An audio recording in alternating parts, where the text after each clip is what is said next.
Fly me to the moon and let me play among the stars. Let me see what spring is like on a Jupiter and Mars. In other words, hold my hand. In other words, baby, kiss me. Fill my heart with song and let me sing forevermore. You're all that I long for and I worship and adore. In other words, please be true.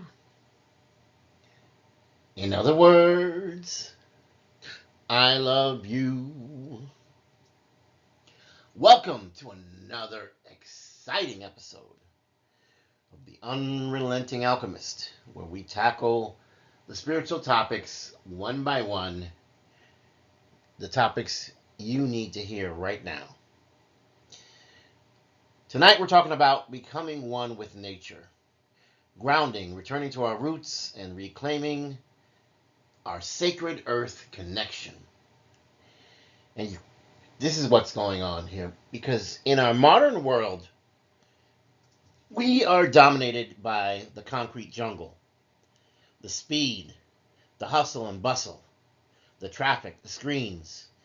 The call to return to nature is more than just a personal longing. It's a spiritual imperative. We're moving further and further away from our roots, and grounding, or called earthing, refers to the practice of physically and energetically connecting with the earth, whether that means walking barefoot, whether that means touching trees, lying in grass, but it also symbolizes a profound journey back to the body, to the planet, and to the divine unity at the heart of many and all spiritual traditions. This video is going to go into the topic of grounding, not just as a practice for wellness, but as a timeless pathway to spiritual, psychological, and ecological restoration. Drawing from Sufism, Buddhism, Hinduism, Kabbalah, and even the traditions of the Druids, we're going to look into the heart of mysticism and see how the sacred teachings that urge us to live in harmony with nature, that we're not just caretakers, we are expressions of the divine earth itself. We are in an era of the great forgetting. How did we become disconnected? Throughout most of human history, people lived intimately woven into the fabric of nature. Indigenous, tribal, shamanic, and early agricultural societies experienced the earth as a living sacred being, but this sacred relationship is gradually eroding. With industrialization, rationalism, urbanization, the earth has been reduced from a living presence to an object, a resource, to be exploited, to be exhausted. Technology and industry promised control, but spirituality for many was exiled from the natural world and located solely in transcendence. Many mystical traditions saw this coming. They warned against living in separation from not just the earth, but from each other. Separation from the divine and the earth itself being a reflection of the world that we live in. We have come not to see nature as nature, but as a stage for human drama. There's scripture in the rivers, there's revelation in the trees, there's divinity in the sunlight, and yet we've forgotten about it and we've tossed it to the side in favor of just making money however and wherever we can. We are forgetting our roots. We're moving into technological, but we're forgetting all about the earth and the spiritual that lay within. On the surface, grounding is simple. Touch the earth, walk barefoot, sit under a tree, hug a tree, swim in the sea. Yet beneath this simplicity, there is profound significance and a great power that stirs within, one that you can't describe, you can only experience. We need to balance the body's bioelectric field. We need to reduce inflammation. Grounding is more than physical contact. It is remembrance. It is embodiment. It is the dissolving of an illusionary separateness. When you ground, when you experience the earth, this is when you're at your most powerfulest. And so in Sufism, we call this Tawhid, the unification of the soul with the earth. Beloved, the divine oneness in all things. Jalal al-Din Rumi, one of the most well-known Sufi mystics, wrote, "The earth lifts its head in the light of your bare feet." You need not escape the earth. You need to anchor yourself in the dance of existence. You need to harmonize with the turning of the cosmos, the wind and the soil. In Buddhism, the earth is not an object. It is a witness. When the Buddha attained enlightenment under the Bodhi tree, he touched the earth with his right hand. This earth-touching mudra called the earth to witness his awakening. In that moment, the earth was not inert. It was the ultimate validator of truth. Grounding in Buddhism is about seeing reality clearly. This is impermanent. This is interdependent. And this is the absence of ego. In Hinduism, the earth is Bhumi Devi, which is the goddess of the earth. Grounding is both physical and devotional. Practices like Prithvi, Namaskara, earth salutations, and honoring the five elements, Pancha Maha Bhutas, remind practitioners that our bodies and souls are interwoven with earth, air, fire, water, and space. The yogi sits on the ground not just for posture, but for union. In Kabbalistic Judaism, nature is not separate from God. It is a layer of divine emanation. The Sephiroth, or emanations of the divine, include Malkuth, often translated as the kingdom. This is the realm of earth. This is embodiment, and this is manifestation.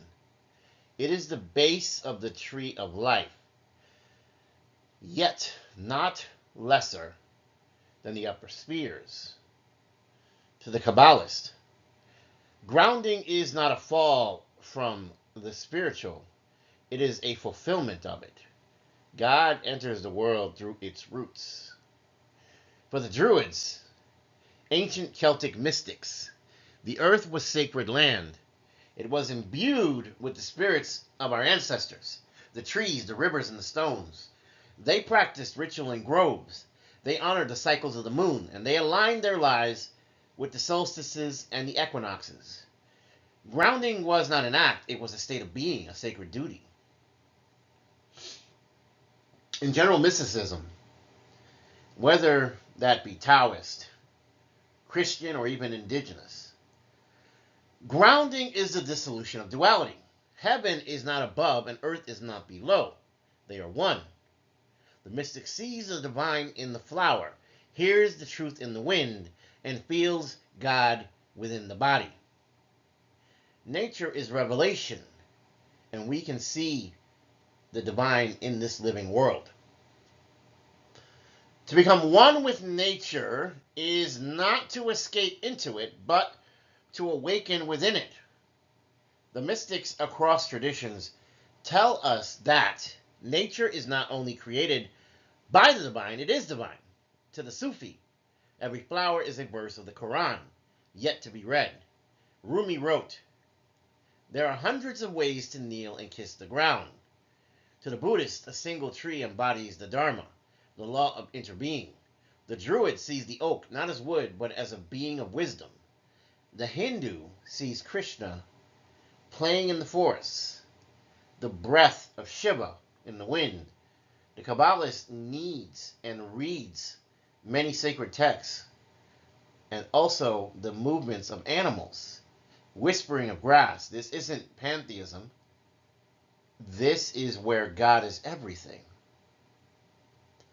It is a mystical perception that the veil is thin, that divinity pulses in all things when we open our eyes and learn to see. To ground oneself, then, is to become receptive. To listen to what nature has been trying to say all along is to open ourselves to the divine emanations. We must reclaim the sacred body. Modern spirituality often suffers from disembodiment, floating into higher chakras, higher planes, and higher minds. But true mysticism always returns to the body. The mystic knows the body is not an obstacle but a temple. In Hindu Tantra, the body is Shakti, divine feminine energy in form. In Sufism, the dance of the dervish is a return to God through the body's sacred spin. In Kabbalah, the Shekinah, the divine feminine, dwells not in the heavens but in the earth and the human body. Grounding is the act of returning to our sacred form, not as sinners in the flesh, but as manifestations of divine will in physical being. To lie down in the grass is not only to rest, it is to pray. To walk barefoot is not just leisure, it is liturgy. The earth is not beneath us, it is within us. Grounding is a path of liberation as well as of healing. We are suffering mentally, spiritually, and ecologically. Anxiety, burnout, ecological grief, and soul loss have become part of the modern condition. Reconnection with nature is not a luxury. This is sacred medicine. Nature is something that we are. It is our being. Scientific studies have affirmed what mystics knew intuitively. Time in nature heals. Forest bathing lowers cortisol. Touching the ground can calibrate the nervous system. But more importantly, grounding reintegrates the self. It dissolves the illusion of isolation. In Buddhist terms, this is dependent origination. Nothing exists alone. In Kabbalistic language, it is tikkun olam, the repair of the world through spiritual alignment. In Sufism, it is fana, the annihilation of ego into divine unity. In Hinduism, it is moksha, liberation through the realization of the Brahman. The earth does not only hold our suffering, it transforms it. And so what are our rituals for return? This is where practical grounding must meet sacred tradition. Mystical grounding is not abstract. It lives in daily rituals. There are ways in which these traditions can teach us to return to the earth. In Sufism, we have whirling, breathing, poetry, and barefoot movement harmonizes us with divine rhythm. Sufi walks in gardens not to escape, but to remember. In Buddhism, walking, meditation on natural paths, forest retreats, and bowing to the earth is a witness of truth. In Hinduism, the earth, we salute it. These are our salutations. These are offerings of flowers and milk to trees and rivers. We have yogic practices that align the body with the 5 elements. In Kabbalah, tree meditations, Hebrew letter visualizations, grounding through ritual and the celebration of Shekinah. In Druidry, we have the solstice ceremonies. We also have the tree communions and the sacred observance of seasons and lunar phases. In mysticism, there is silence in the forest, there's prayer by the river, there's lying on the ground not as escape, but as return. To walk the earth with reverence is to embody all of these teachings. Becoming earth is the sacred responsibility of unity. Reconnecting with nature is not only a personal healing path, it is a cultural revolution. If we truly see earth as sacred, how can we justify the destruction of it in the quest for draining resources? Grounding becomes a moral imperative because we become one with nature and learn that we must defend her, not out of guilt, but out of love. In Jewish mysticism, we are called to repair the world through our presence. In Buddhism, we reduce suffering because this is the highest form of compassion. In Hinduism, the concept of dharma binds us to right action. In Sufism, the love of the divine is expressed through service. In Druidry, nature is not something to be saved, it is our relative, it is our kin. Grounding teaches us that saving the planet is not about domination reversed, it's about relationship restored. In conclusion, the ground beneath all things is where we belong. Grounding is a path of wholeness. It brings us back to the body, to the earth, and the ineffable mystery that binds all things. Every mystical tradition, despite differing doctrines, echoes the same ultimate truth. We are not apart from nature. We are nature realizing itself. To lie on the earth is to pray. To feel the wind is to listen to scripture. To ground is to remember that we never left the garden. We only forgot how to see it. May we walk barefoot. May we breathe with the trees. May we kneel not in submission, but in reverence for this grand earth. For in the end, we are not above or below nature. We are within it. And it is within us. So, remember, I love you. The earth loves you as well. I thank you for joining us in this sacred hour.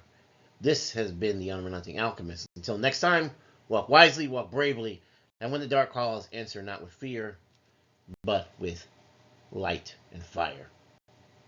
And if I don't see you, good morning, good afternoon, good evening, and good night. Please don't forget to like, share, and subscribe. I love you.